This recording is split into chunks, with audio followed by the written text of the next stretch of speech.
오늘은 심리적 지표를 좀 보여드릴게요. 잘 보여드리지 않았었는데 보여드리겠습니다.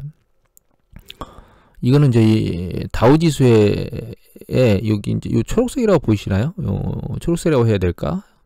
요게 이제 지수가 움직이는 거고요. 여기 있는 이제 이 검은색과 빨간색이 연동된 요 색이 이게 심리적으로 이게 불이다. 그러니까 뜨겁다, 차갑다, 불 배어에 대한 인덱스의 움직임이거든요. 이게 이제 이건 다우, 이거는 나스닥, 이거는 이제 S&P 500 지수인데, 잘 보시면 주식시장이 올라가다가 이 불지표가 이 지표상으로는 정점을 치고 내려올 때 시그널선 파란거와 빨간색 이동평균선이 이렇게 크로스가 나면 데드크로스가 나게 되면 주식시장이 이제 조정받는 이런 과정들을 반복해요. 근데 지금 다우존스 보면 이 데드크로스가 날려고 하고 있습니다. 지금 다우존스 지수는 나스닥으로 놓고 보면 나스닥은 아직은 이렇게 데드크로스가 안 올라오고 붙질 않고 올라오고 있어요. 그 다음에 S&P 500 지수는 여기 보시면 여기도 마찬가지로 데드크로스가 날려고 붙고 있거든요. 지금 현재 이게 5일하고 10일 이동평균선 두 가지입니다. 지금 이 데드크로스 나는 게 그래서 이제 일단 S&P 500 지수하고 다우 같은 경우에는 조정의 시그널이 살짝 나왔다고 봐야 되고요. 그 다음에 이거는 뭐냐면 이제 파란색 선은 그 S&P 500 지수 중에서 50일 이동평균선 위에 올라가 있는 주식의 퍼센테이지예요. 그래서 여기 이제 요 보면 이 박스 안에 들어와 있는 것 중에 보면 90일이라고 되어 있는 거 있죠. 다시 보여드릴게요. 여기 박스 안에 90일, 날짜 밑에 90일이라고 되어 있는 게 91%가 이 시기에 S&P 500 지수의 50일 이동평균선 위에 있다는 얘기입니다. 주식들 중에 91%가. 그리고 여기 보면 이제 빨간 거 밑에 보면 날짜가 이 시기에 그 S&P 500 지수의 주식들이 200일 이동평균선 위에 있는 게 88%라는 뜻이거든요. 근데 이게 잘 보시면 일정 부분 이제 이 50일 이동평균선이 아무래도 더 윗부분에 있고 200일 이동평균선이 밑에 있는 게 일반적이죠. 그런데 올라가다 보면 이제 조정을 일정 수준에 도달하게 되면 주식이 올라가는데 이제 힘을 잃고 이렇게 약간 조정을 받는 과정들을 거치는데, 단기적으로는 이 파란색 선을 보는 거고 장기적으로는 빨간색 선을 보는 게 일반적입니다. 근데 여기 보시면 빨간 게 이 단기적으로 50일 이동평균선도 최근 일정 수준까지 많이 올라왔고요. 여기 보시면 지금 현재 81% 정도 되기 때문에 90%가 넘지 않아서 그렇게 높다고 보지 않을 수도 있는데, 장기적으로 놓고 보면 이동평균선 200일 이동평균선 위에 있는 주식들이 92%나 되기 때문에 일정 수준 상당히 많이 올라와 있는 패턴을 보이고 있어요. 그래서 이것도 아직 조정이다라고 얘기하기는 어렵지만 상당히 많은 수준까지 올라왔다 이렇게 볼 수 있습니다. 이거는 그 푸콜레이쇼의 여러 가지 인덱스를 다 포함된 건데 이건 뭐 설명은 안 드리겠습니다. 이 세 가지는. 근데 여기 보시면 이제 밑에 있다가 튀어 올라가는 패턴을 보이거든요. 급격하게 조정받는 거죠. 그러니까 밑에 와 있다는 얘기는 그만큼 푸시 좋고 콜이 세다는 얘기예요. 근데 여기 보시면 이제 세 가지가 다 밑부분에서 있다가 튀고를 반복하잖아요. 이게 약간씩 조정이 있을 때 이렇게 튄 겁니다. 지금 잘 보시면 밑단까지 붙어 있다가 여기 보면 초록색 인덱스가 위로 머리를 들고 올라가고 있잖아요. 그래서 약간 조정의 시그널이 시작되고 있다. 그러니까 조정이 일어날 것이다 라기보다는 그런 조짐들이, 전조들이 뭐 여기 보면 이제 이거라든가 이 지표 그 다음에 아직 500일 이동평균선으로 놓고 보면 아직 극단은 아니기 때문에 요건 좀 애매모호하긴 하고, 그 다음에 요 그 푸콜레이쇼로 놓고 보면 일단 일정 부분은 뭐 어느 영역에서 나왔다고 볼 수 있고요. 그 다음에 여기 이거는 투기 포지션, S&P 500 지수 투기 포지션을 보면 콜 포지션이 굉장히 높았다가 지금 약간씩 줄고 있고, 나스닥 같은 경우에는 푸 포지션 쪽으로 약간 늘어나고 있거든요. 아직 데이터가 안 나왔기 때문에 이제 요번 주 데이터가 아직 안 나왔습니다. 금요일 날 아마 나올 건데 내일 새벽에 나오겠죠. 내일 새벽이나 내일 모레 새벽? 밤? 뭐 이럴쯤 나올 건데, 그래서 결과적으로 이제 위로 계속 밀어올리는 동력은 약간 잃고 있는 게 아닌가. 그래서 제가 사실 지켜보고 있는 겁니다. 그리고 이제 지난번에 보여드렸던 그 기관들의 포지션도 상당히 높은 수준인데다가 개인들 포지션도 일정 수준까지 올라가 있기 때문에 계속 밀어올릴 동력이 과연 있겠는가라고 하는 부분 때문에 지금 뒤로 물러나서 지켜보고 있는 거고요. 한 가지 보셔야 될 건 이 부분입니다.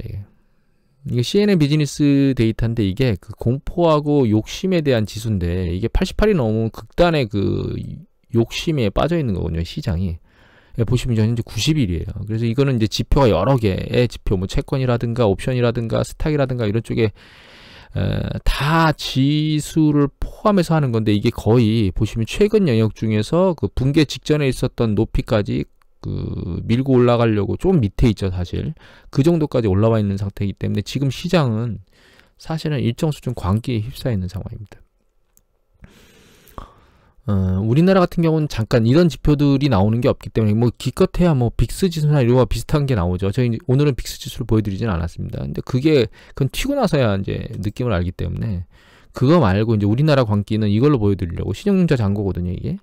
신용융자 잔고, 이게 이제 이 색입니다, 이 색. 이게 신용융자 잔고인데, 이 신용융자 잔고가 과거에 가장 높았던 뭐 2008년도 초반부에도 이게 12조 한 4,900억, 이게 12조 5천억 정도가 다 있었는데, 붕괴 직전에 이게 10조 3천억이었어요. 그게 붕괴됐을 때 3월 말에 한 6조 5천억까지 내려갔다가 한 4조 정도 빠졌죠.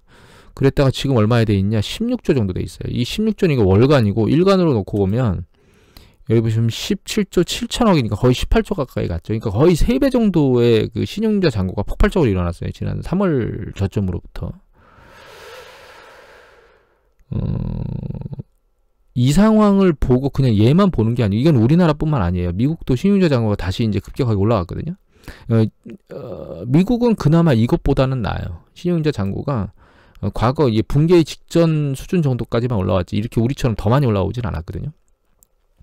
다만 이 생각을 해봐야 됩니다. 지금 경제 상황이 과연 그때하고 지금하고 동일할 것이냐. 물론 이제 미래치를 반영하기 때문에 그 미래를 반영해서 이게 다 얹혀진 거야 라고 생각할 수 있긴 하지만 그렇다 하더라도 너무 과한 게 아닌가. 그러니까 이제 두 가지가 지금 겹쳐 있어요, 시장이. 첫 번째는 하나 더 보고 갈까요? 이거는 그 계속 보여주는 그룹 포커스에 나오는 그 시가총액 대비 GDP, 이거 미국입니다. 미국 같은 경우에는 뭐 이미 직전에 있었던 것들도 훨씬 높은 수준의 가장 꼭지점을 달려가고 있고요. 그나마 여기는 독일이거든요. 독일 같은 경우에는 아직 상대적으로는 낮은 수준이긴 합니다. 지난번보다 낮은 수준이긴 하고, 보시면, 하지만 여기 보면 글로벌 금융위기 때의 수준까지는 올라와 있는 상황이에요, 지금 현재. 그거보다 약간 낮게 내려왔네요. 여기는 이제 40대 44였는데 여기는 이제 44까지 내려왔다 추세적으로 지금 내려오고 있긴 합니다. 우리나라 같은 경우는 사실 그 2010년도 11년도 8월 달에 붕괴 이후에 그 전까지는 아직 가지는 못했어요. 99까지 갔었는데 지금 83이니까. 그래서 상대적으로 우리나라 같은 경우는 싼 영역에 있는 게 맞아요. GDP 대비로 놓고 보면. 독일도 뭐 그렇게 높다라고 보기는 어려운데, 광기라고 얘기하기는 좀 쉽진 않죠. 그런데 이 미국만큼은 상황이 진짜 난리가 아닙니다. 여기 보시면 독일 같은 경우는 이제 IT 버블 때하고 글로벌 금융 때하고 거의 비슷한 수준을 맞추고 있고, 그다음에 그 뒤에 이제 많이 올라왔지만 추세적으로 계속 내려왔거든요. 그러니까 이제 독일 같은 경우에도 가장 유료해서 좋았던 기업인데 저금리를 통해서 주식시장이 많이 뜨거워졌다라고 하는 걸 인지할 수 있어요, 사실. 그런데 미국 같은 경우도 저금리 기조로 뜨겁게 유지됐던 걸 인지할 수는 있는데 이게 꺼지질 않는다는 거예요, 지금. 그래서 전 세계에서 가장 그 광기에 휩싸인 시장이 미국 시장입니다, 사실. 이게 붕괴가 안 되고 계속 올라갈 것이냐, 이거를 진짜 예측할 수가 없어요. 이게 로그 차트거든요. 그런데 과연 이게 정상적이겠느냐라고 하는 부분에 대해서는 어떤 사람도 지금 이게 정상적이다라고 말하기는 어려울 것 같아요. 경제 시스템 상황이라든가 혹은 뭐 다른 경제 지표들 대비 이 주식시장이 올라가 있는 이 규모, 이런 것들은 정상적이지 않고 과거하고 전혀 다른 상황이고, 이 일이 다른 지역에서도 나타나고 있느냐? 다른 지역에서는 나타나고 있지 않아요. 지금 현재 미국에서만 나타나고 있는 현상이고, 하지만 이제 이 부분은 얘기 드릴 수밖에 없죠.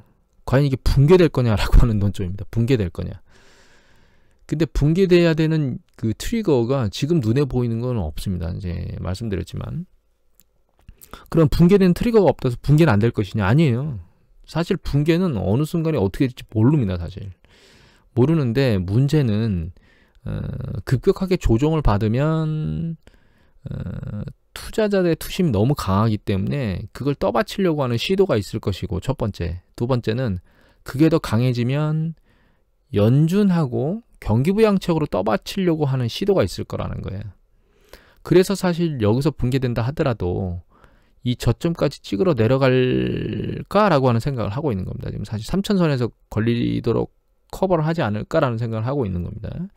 제 생각에 100% 맞을 수 있을지는 몰라요. 근데 이제 이때 붕괴됐던 거하고 지금하고 상황이 다른 건 왜 다른 거냐면, 이때는 이제 경기 전체가 올라갔고 경제 지표 전체가 일정 부분 쓸려 내려갔으면, 한번 쓸려 내려가면 어떻게 살아날 수가 없다.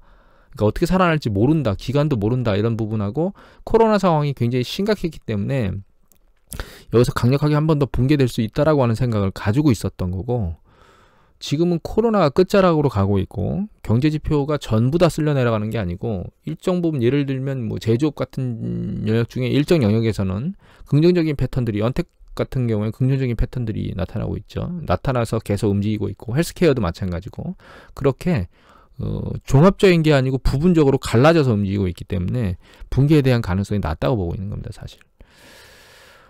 그리고 계속 말씀드린 것 중에 만약에 이 겨울철이나 이때 조정이 없이 올라가면 내년 후반기에 그 급격한 조정이 있을 것 같은 생각을 하고 있다고 말씀을 드렸잖아요.